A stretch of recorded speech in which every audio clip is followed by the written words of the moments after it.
Charles Leclerc finalmente vence o Grande Prêmio de Mônaco de Fórmula 1, uma corrida fraca que pune tentativas de ultrapassagens. Olá, seja muito bem-vindo ao Mais da F1.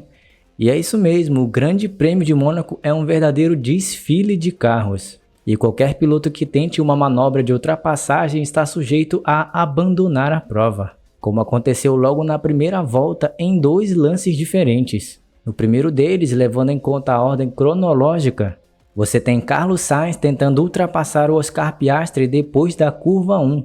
Os dois carros se tocam, a McLaren acaba com um dano no assoalho, enquanto a Ferrari de Carlos Sainz teve um furo no pneu, o que lhe tiraria da prova se não fosse por uma bandeira vermelha causada ainda no primeiro setor.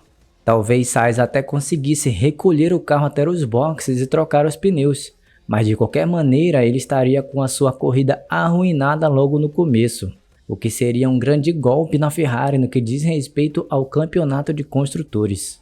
Mas sobre a bandeira vermelha, causada por uma colisão entre uma Red Bull e os dois carros da equipe Haas, você tem o Magnussen de fato tentando ultrapassar o Sérgio Pérez, mas os dois acabam colidindo forte e Hülkenberg, coitado, acabou se envolvendo nesse incidente de graça. Mas analisando melhor o que aconteceu, o Magnussen coloca o seu carro ao lado do carro de Sérgio Pérez e joga com o regulamento debaixo do braço.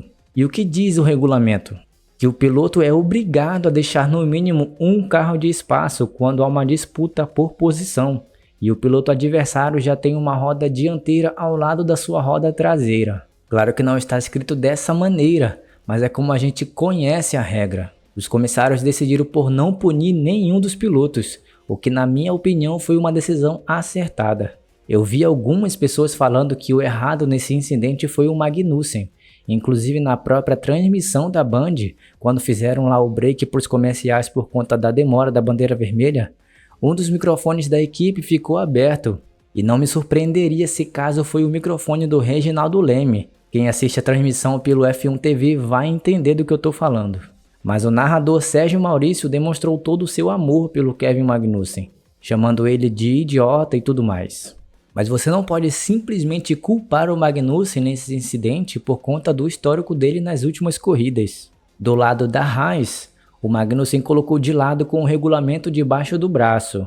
Do lado da Red Bull, o Pérez claramente olha para o retrovisor um segundo antes da batida, ou seja, ele sabia que tinha um carro ali. Mas um ponto importante é na entrevista que o Pérez deu. Ele diz o seguinte, abre aspas, se eu soubesse que o Magnussen não iria tirar o pé, eu teria dado espaço, porque não há necessidade de disputar a 17ª posição na primeira volta, fecha aspas. Pois bem, ao meu entender, a fala dele deixa claro que ele, Sérgio Pérez, não deu espaço. Ele sabia do carro ao lado, e mesmo que seja um lance de fração de segundos, ele decide por não deixar espaço. Os dois acabam colidindo por conta da natureza da pista, que pune qualquer disputa por posição com esses carros atuais e muito provavelmente com os carros do próximo regulamento. Mônaco é um desfile de carros, e a corrida de hoje, assim como muitas outras, demonstra isso. É um grande show de fato, é um grande espetáculo do automobilismo, toda a história, a atmosfera do lugar, enfim. Mas as corridas em si são fracas, sem muitas ultrapassagens e vai contra o DNA de um carro de corrida que é acelerar. A diferença de uma corrida de Fuscas e uma corrida de Fórmula 1 em Mônaco é nenhuma. O grande desafio para os pilotos é lutar contra o próprio instinto. Inclusive Max Verstappen entrou no rádio para pedir um travesseiro, enquanto o desafio para quem assiste é lutar contra o sono. Mas é isso.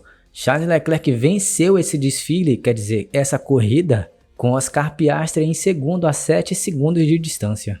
Mas essa vantagem é completamente interpretativa, já que os carros não estavam acelerando e apenas cuidando dos pneus. Carlos Sainz consegue um ótimo P3 para a Ferrari, que sai de Mônaco muito satisfeita, vendo a distância para a Red Bull no Mundial de Construtores ser encurtada. Norris ficou em quarto, e dá para dizer que esses 4 carros estavam em uma balada particular, não é? Definitivamente foram as duas melhores equipes desse fim de semana. Russell terminou em quinto, Verstappen em sexto, Hamilton em sétimo. Tsunoda, Albon e Gasly completam os 10 primeiros. Se você compara o resultado final da prova com a ordem de classificação, a ordem é idêntica. Os 10 primeiros carros não trocaram de posições. Isso se deu muito por conta da bandeira vermelha, que tirou a possibilidade de alguma equipe tentar fazer um undercut ou algo mais ousado na estratégia. Ou quem sabe até o erro de alguma equipe, como já aconteceu no passado. Como a gente bem sabe, o Leclerc já perdeu corrida em Mônaco por causa de um erro de estratégia da Ferrari. Mas enfim, talvez isso seja algo a se pensar para o futuro desse grande prêmio. Fernando Alonso foi o primeiro fora dos pontos e até fez uma boa prova na medida do possível. Ele ganhou 5 posições e ali mais atrás sem grandes surpresas, com Ricardo, Bottas, Stroll, Sargent e Zhou.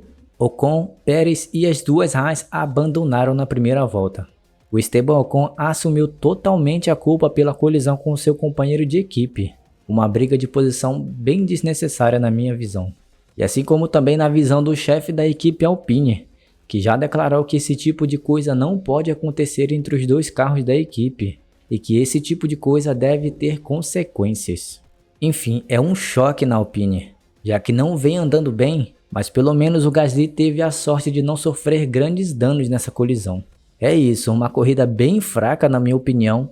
Pérez e Magnussen totalmente incidente de corrida, mas o Pérez poderia ter evitado. E o Ocon acabou pagando o preço por não jogar em equipe. Mas me diz aí o que você achou disso.